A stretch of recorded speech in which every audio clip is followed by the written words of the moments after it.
Assalamualaikum warahmatullahi wabarakatuh. Salam sejahtera buat sahabat semua dimanapun berada. Kali ini Kang Asep akan kembali melanjutkan kisah sebelumnya, yaitu Hantu Belanda bagian 2, karya Kang Asep sendiri. Langsung saja kita ke bagian ceritanya. Namun seperti biasa, mari kita membaca Bismillahirrohmanirrohim. Inilah selengkapnya. Singkat cerita, aku ceritakan semua mengapa aku berada di kota Bangkinang saat itu. Mendengar ceritaku, mereka terdiam dan sangat salut karena di usia yang sangat muda, bahkan masih tergolong anak-anak, kami sudah berani jauh dari orang tua hanya untuk bersekolah. Dek, begini saja, kalau adik mau, kami kan bekerja berangkat pagi dan pulang malam. Adik bantu kami masak nasi dan air minum, juga bersihkan rumah ini ya. Jadi kalau kami pulang sudah siap semua. Ya maklumlah, karena kami pulang sudah capek. Jadi untuk masak itu sudah malas. Anggap saja rumah sendiri. Jadi adik-adik bisa makan sekalian di sini. Demikian ujar Mas Warno kepadaku menawarkan. Mendapat tawaran itu, tanpa berpikir ini dan itu, aku langsung mengiyakan. Bahkan aku sangat senang karena jelas itu sangat membantu kebutuhan kami. Keesokan harinya, aku dan adik-adik mulai melaksanakan tugas, yakni membersihkan rumah itu dan memasak untuk mas-mas Jawa. Tidak terlalu sulit bagi kami, karena memasak hanya nasi dan lauk ala kadarnya saja. Tentunya mudah buat kami melaksanakannya, dan semua itu tidak mengganggu aktivitas sekolah kami. Hari Kamis sore, kira-kira jam 5, terlihat langit mendung, tanda hari akan turun hujan. Benar saja, tak lama kemudian terdengar suara petir kecil yang diikuti turunnya hujan. Saat itu kami baru selesai membersihkan rumah, yang rencana selanjutnya yaitu memasak. Aku memasak nasi dan adik-adik membersihkan sayur. Kami bekerja sama agar pekerjaan cepat selesai dan kami bisa pulang ke rumah sewaan lebih awal. Jam setengah 7 sore atau maghrib, semua sudah selesai dan kami akan pulang. Namun di luar terlihat hujan semakin deras. Bahkan petir mulai terdengar besar disertai kilatan-kilatan menyilaukan. Hujannya deras sekali, Dek. Kita tunggu sajalah dulu di sini sambil belajar. Nanti kalau hujannya sudah berhenti, baru kita pulang. Ujarku ke adik-adikku yang memang kami membawa buku pelajaran setiap kali bekerja di rumah itu. Setelah melaksanakan sholat maghrib di rumah, kami lanjutkan belajar. Sembari menunggu hujan sedikit reda, baru kami pulang. Di saat kami tengah belajar, terdengar suara ketukan di pintu depan sebanyak 2 kali. Mendengar suara ketukan itu, segera aku meletakkan buku dan melangkah mendekati pintu dan membukanya. Mungkin mas-mas itu pulang, pikirku. Ceklek. Pintu aku buka dan angin sedikit kuat berhembus masuk ke dalam.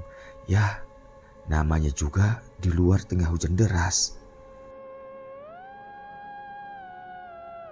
Setelah aku buka pintu dengan lebar, namun di luar aku tidak mendapati sesiapapun. "Mas, Mas, sudah pulang ya Mas?" Demikian panggilku. Hening, tak ada jawaban. Hanya suara deru hujan yang deras terdengar kuat di atap seng rumah itu. Lalu aku melangkah keluar hingga di tepi teras. Kira-kira 3 meter di depannya ada sebatang pohon rambutan serta kolam yang dipenuhi kangkung liar. Namun di tempat itu semenjak rumah dihuni oleh Mas Jawa tidak lagi gelap karena sudah terpasang lampu. Dengan demikian, saat itu aku dapat memandang ke segala arah dengan jelas.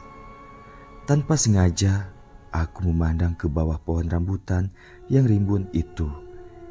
Di sana aku melihat ada seseorang yang tengah berdiri mematung. Aku pikir itu salah satu dari mas-mas yang sudah pulang dari kerja, dan aku menyapanya. "Mas, Mas, masuk Mas, hujannya deras." Demikian panggilku kepadanya. Namun seperti ia tak mendengar. Sosok itu hanya diam, tak menjawab. Tiba-tiba saja aku mendengar suara anjing menggonggong. Bahkan saat itu mulai terlihat beberapa anjing liar mulai berdatangan masuk ke pekarangan rumah, mendekati kolam di mana sosok itu berdiri. Dek!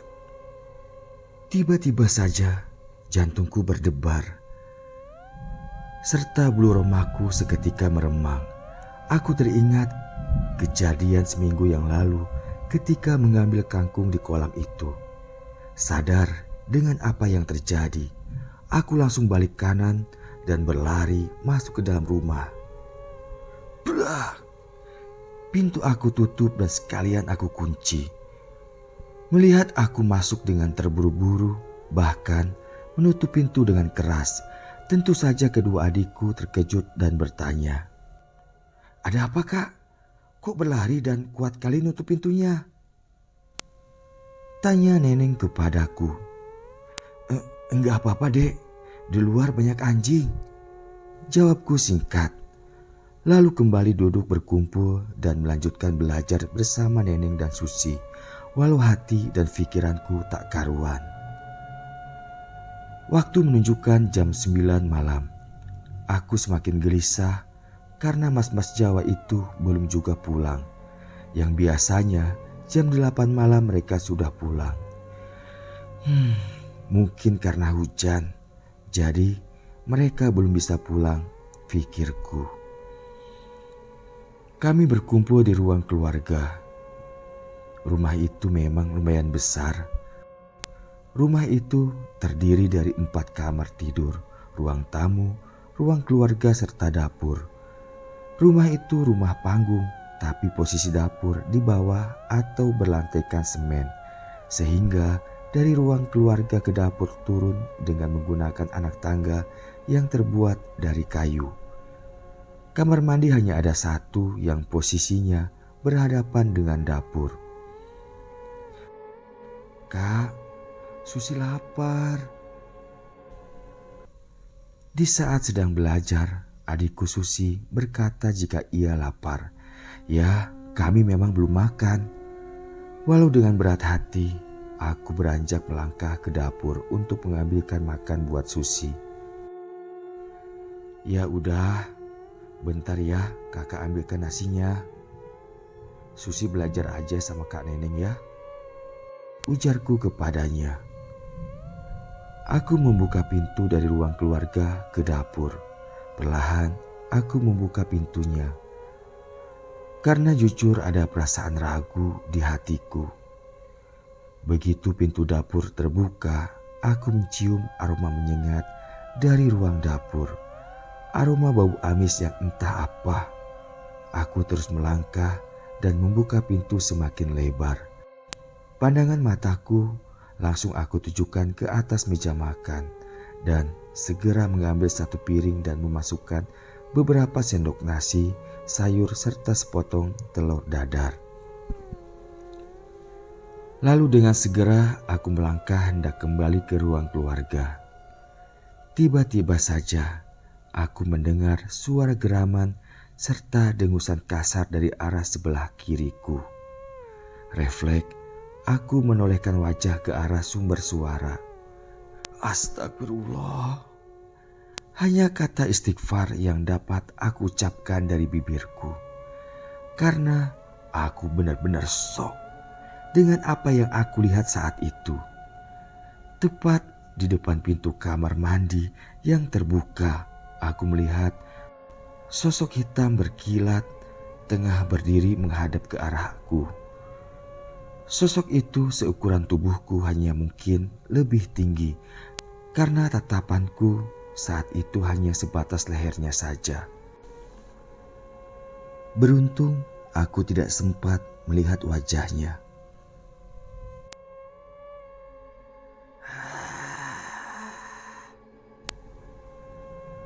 Kembali sosok itu bersuara, tapi tidak menggeram, melainkan mendesis atau mendengus kasar. Sahabat Kang Asep semua pasti dapat membayangkan bagaimana perasaan Kang Asep saat itu. Tubuh gemetaran serta keringat dingin mengalir dengan deras. Beruntung saat itu aku tidak sempat ngompol saking takutnya. Situasi yang sangat luar biasa menakutkan. Yang bisa aku lakukan saat itu hanya berdoa dalam hati, tanpa dapat menggerakkan mulut apalagi tubuh. Dalam hati pula aku berkata, "Pak, tolong Dayat, Pak." Ya, aku selalu berteriak meminta tolong kepada Allah, juga kepada Bapakku di setiap aku berhadapan dengan hal demikian. Dan setelahnya, bagai mendapat kekuatan jika aku berteriak meminta tolong kepada Bapakku walau hanya di dalam hati. Benar saja, saat itu seketika tubuhku dapat aku gerakan dan segera aku berlari masuk ke dalam ruang keluarga. Setibanya di ruang keluarga, dengan tangan gemetaran aku memberikan nasi yang aku bawa kepada adikku. Beruntung kedua adikku tidak melihat sikapku yang saat itu tengah gemetaran karena ketakutan. Adikku Susi langsung makan dan memang dia terlihat benar-benar sudah sangat lapar. Di luar rumah terdengar hujan masih deras walau perlahan mulai mereda. Namun anehnya, suara lolongan anjing itu masih terdengar, bahkan terdengar berada di kolong rumah. Adik-adikku sangat ketakutan hingga Susi menghentikan makannya dan beringsut mendekat kepadaku. "Kak, gimana nih? Sebenarnya ada apa di luar?" tanya Neneng dengan raut wajah pucat. Aku tak menjawab pertanyaannya. Aku hanya berkata pelan, "Sekarang kita berdoa aja, mohon perlindungan dari Allah, Dek," bisikku kepada Neneng dan Susi. Lalu kami mulai membaca ayat-ayat Al-Quran. Suci Al-Quran yang kami hafal walau dalam hati secara bersamaan. Di saat kami tengah membaca ayat suci Al-Quran, tiba-tiba saja di atas plafon rumah yang terbuat dari anyaman bilik bambu itu terdengar suara gaduh dan seperti ada langkah kaki. Kali ini adik-adikku mulai mengeluarkan air mata. Ya, mereka mulai menangis karena ketakutan. Aku sebagai saudara laki-laki tentunya berusaha untuk menenangkan, bahkan harus melindungi mereka. Walau aku sendiri merasa sangat takut. Suara gaduh semakin parah, bahkan mulai terdengar suara-suara seperti orang tengah mengobrol tak jelas dari dalam dapur. Kali ini rasa takut berubah menjadi rasa emosi yang entahlah bercampur aduk. Aku berteriak keras. "Hei, dasar iblis kalian! Setan, jangan ganggu kami. Aku tidak takut sama kamu ya, dan kamu akan menyesal jika terus mengganggu kami." Demikian ucapku lantang. Mungkin sikapku demikian karena rasa takut yang sudah melampaui batas.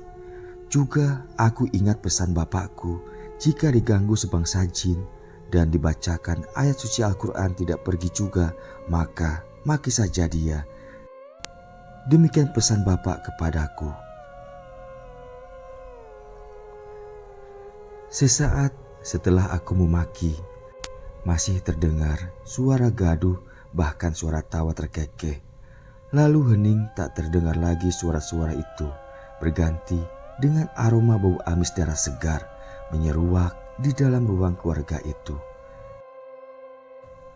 Di luar terdengar hujan sudah berhenti, namun dengan berhentinya hujan, suasana terasa semakin hening. "Kak, hujannya sudah berhenti, kita pulang aja yuk," bisik Neneng kepadaku. Mendengar Neneng mengajak pulang, sejenak aku hanya diam, tidak menanggapi ajakannya, karena aku memastikan jika semua sudah aman. Dirasa situasi aman, akhirnya aku berdiri dan mengajak kedua adikku pulang, yang terlebih dahulu membereskan buku pelajaran juga piring nasi yang baru dimakan sedikit. Kami keluar dari rumah itu dan mengunci pintu. Namun, baru saja kami turun dari teras rumah, terdengar deru suara beberapa unit sepeda motor datang, serta cahaya lampu menyorot memasuki halaman rumah. Ya, itu rombongan mas-mas Jawa datang. Melihat mereka datang, kami mengurungkan langkah untuk pulang, menunggu kedatangan mereka. Singkat cerita, setelah mereka masuk ke dalam rumah, aku menceritakan apa yang baru saja kami alami. Mendengar ceritaku, mereka terdiam dan saling pandang saja. Lalu Mas Warno berbicara. "Sebenarnya Mas minta maaf ya Dek, kami tadi lembur. Selain itu juga mau pulang ndak bisa, hujan deras." Demikian ucapnya memberi alasan kenapa mereka lambat pulang. Lalu ia kembali berkata, "Iya Dek, sebenarnya kami juga tahu sering ada yang datang mengganggu di rumah ini. Cuma Mas tidak mau cerita sama adik-adik karena Mas pikir adik-adik cuma siang sampai maghrib saja di rumah ini. Kalau Mas kasih tahu, nanti kalian takut." Sambungnya lagi. "Iya Mas, tadi maghrib setelah beres-beres rumah dan masak, kami mau pulang, tapi hujannya deras. Dan di luar banyak anjing, jadi kami takut untuk keluar. Akhirnya kami memutuskan nunggu Mas pulang saja, baru kami pulang Mas," jawabku menanggapi ucapan Mas Warno. "Ya udah, sekarang adik-adik boleh pulang. Diantar Mas Lihin ya," ucap Mas Warno kepada kami. Lalu beliau menyuruh Mas Lihin mengantarkan kami. Namun aku menolak karena sebenarnya rumah kami tidaklah jauh. Lalu kami pamitan pulang. Hari selanjutnya kami seperti biasa sepulang sekolah mulai melakukan pekerjaan di rumah sewaan kami, dan setelahnya baru memulai memberesi rumah mas-mas Jawa itu. Kami memang diberikan satu kunci cadangan rumah agar mudah untuk masuk ke dalam. Kami memang diberikan satu kunci cadangan rumah agar mudah untuk masuk ke dalam rumah mereka. Karena kejadian waktu lalu yang benar-benar membuat kami ketakutan. Selanjutnya, kami mengerjakan pekerjaannya dipercepat dan diupayakan sebelum maghrib sudah selesai agar kami dapat segera pulang ke rumah. Sesuai rencana, sebelum maghrib pekerjaan di rumah Mas Jawa selesai, dan setelahnya kami pulang ke rumah sewaan kami. Di rumah sewaan, selepas waktu maghrib kami makan, lalu dilanjutkan dengan belajar hingga jam 9 malam. Setelahnya kami memutuskan untuk tidur. Karena rumah sewa kami hanya ada satu kamar, kedua adikku tidur di kamar sementara aku tidur di ruang depan atau di ruang tamu. Sebelum tidur seperti biasa, aku mematikan semua lampu di bagian dalam. Tinggal lampu di teras depan dan belakang saja yang hidup. Namun walau semua lampu dimatikan, tidaklah menjadi gelap gulita karena bias sinar lampu dari celah ventilasi masih masuk ke dalam. Membuat suasana di dalam rumah hanya remang-remang saja. Tiba-tiba saja bersambung. Bagaimana kisah selanjutnya? Ikuti kisah selanjutnya di Hantu Belanda bagian akhir atau tamat. Kang Asep haturkan banyak terima kasih dan wassalamualaikum warahmatullahi wabarakatuh.